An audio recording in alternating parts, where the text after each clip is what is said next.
Pentecostes lá.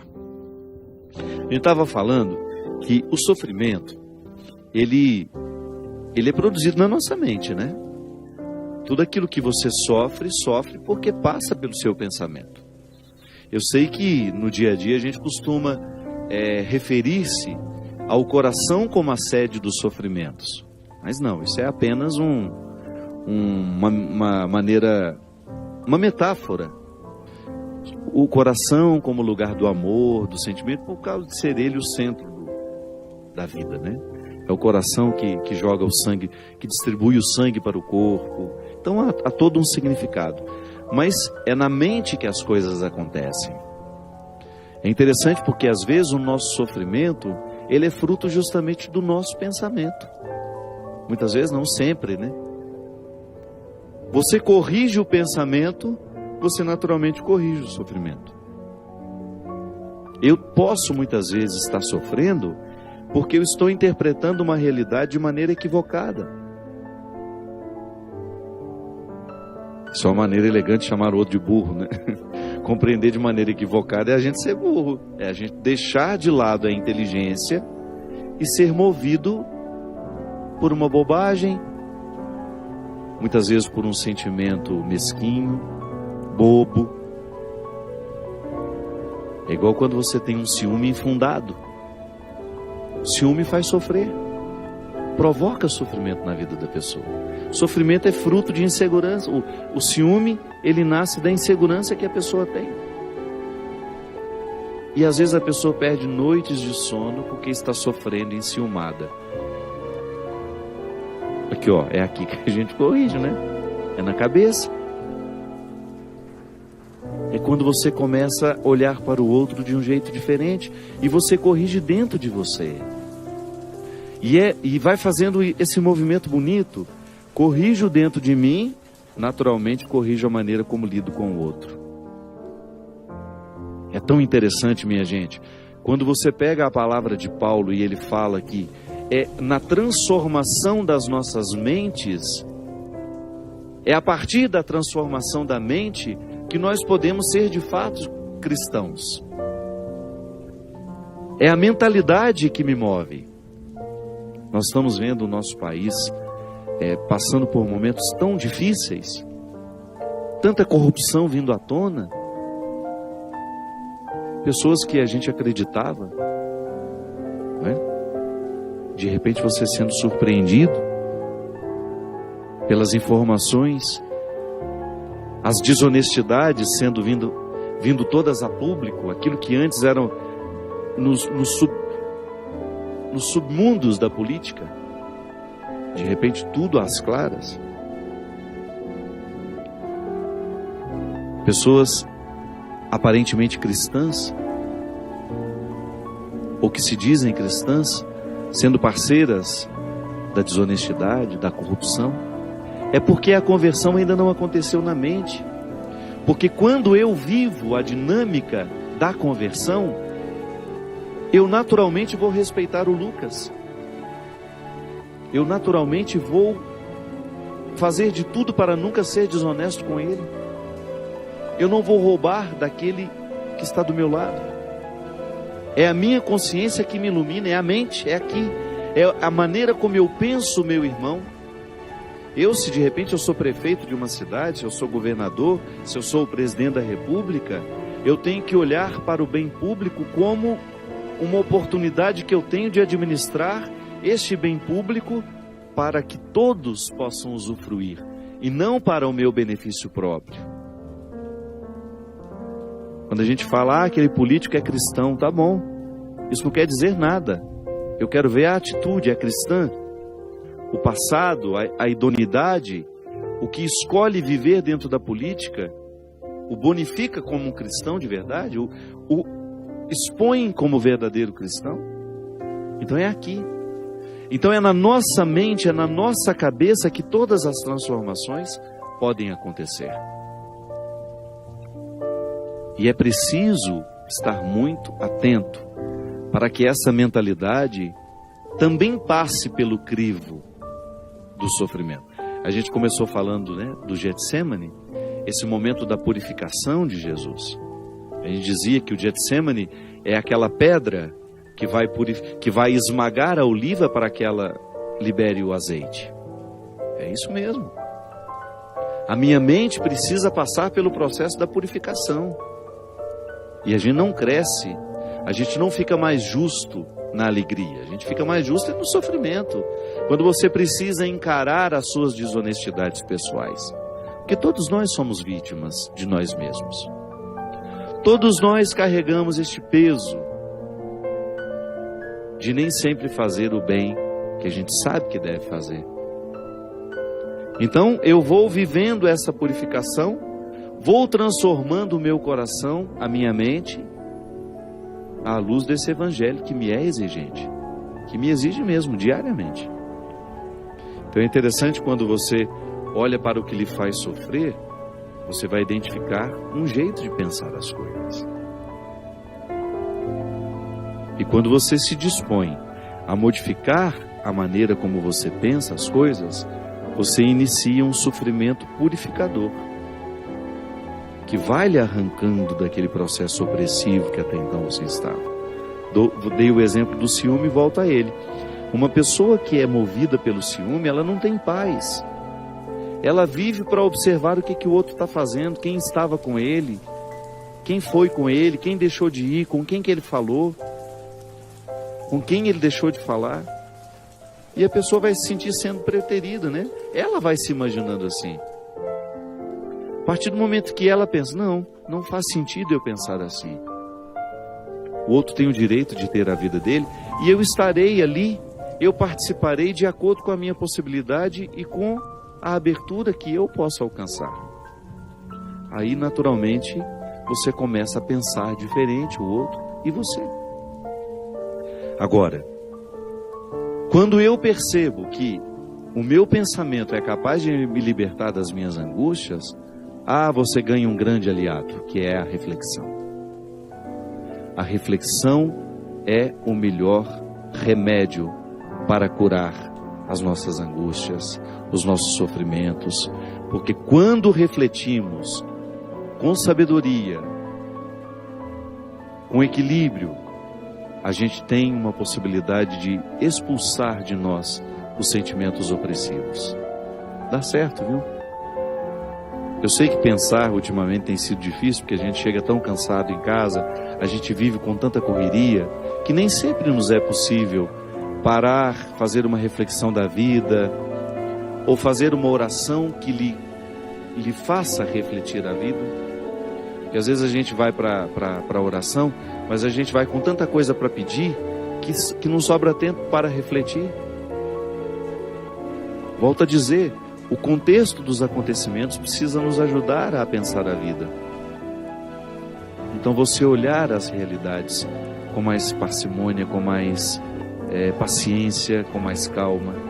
E você tendo a oportunidade de arrancar do coração e da mente tudo aquilo que está sendo opressivo na sua história.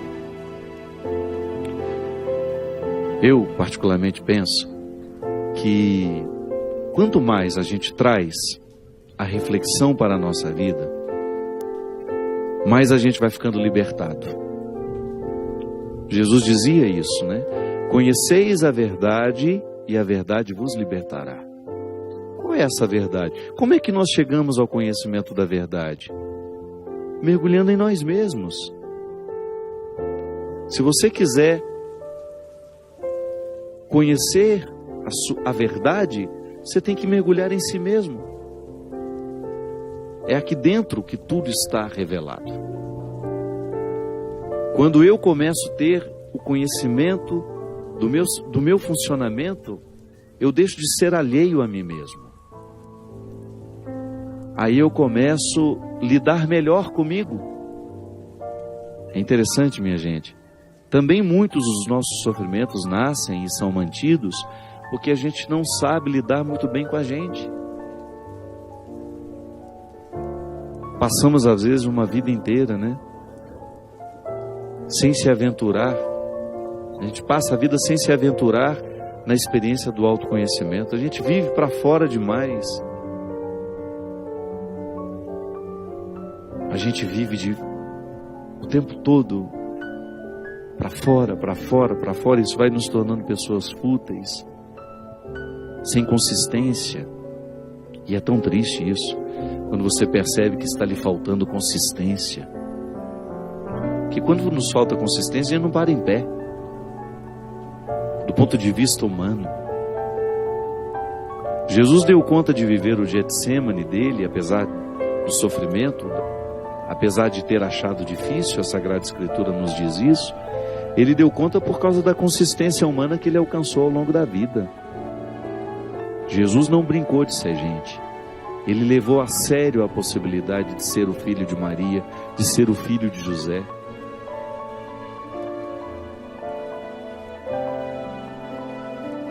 Ele enfrentou a sua humanidade, lapidou diariamente essa humanidade.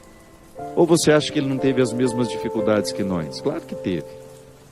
Ele também perdeu a paciência. Ele também experimentou a intolerância. Nele, claro. Mas foi ali, lapidando, entrando em consonância com a essência divina que lhe era inerente.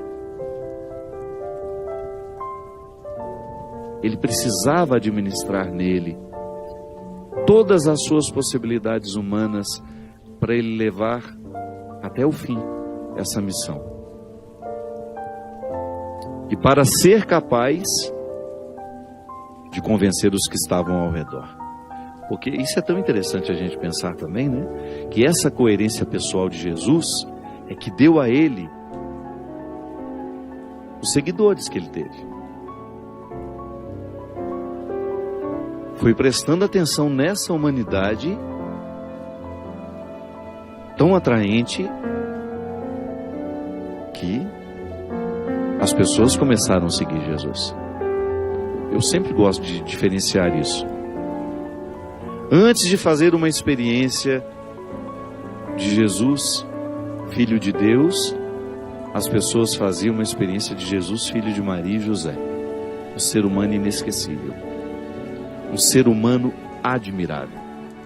Pode parecer herético, não, mas não é não. Não há divisão aqui.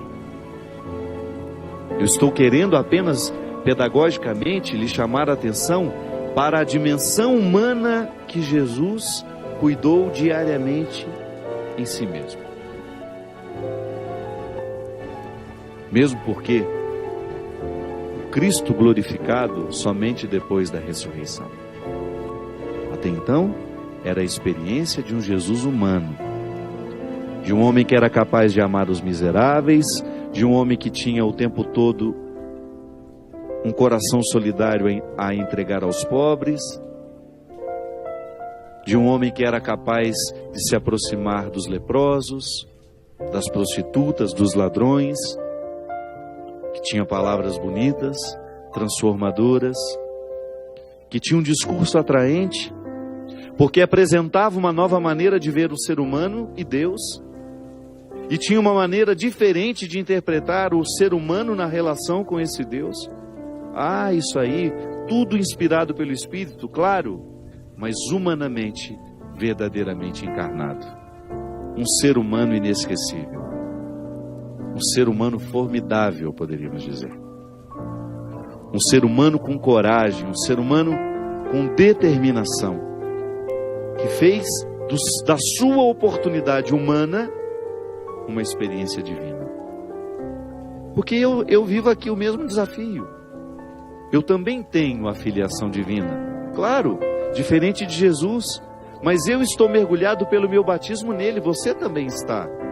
Então nós temos a oportunidade de viver também esse aprimoramento humano, claro, com mais esforço, porque eu sou pecador, você também. Mas nós somos auxiliados pela graça divina.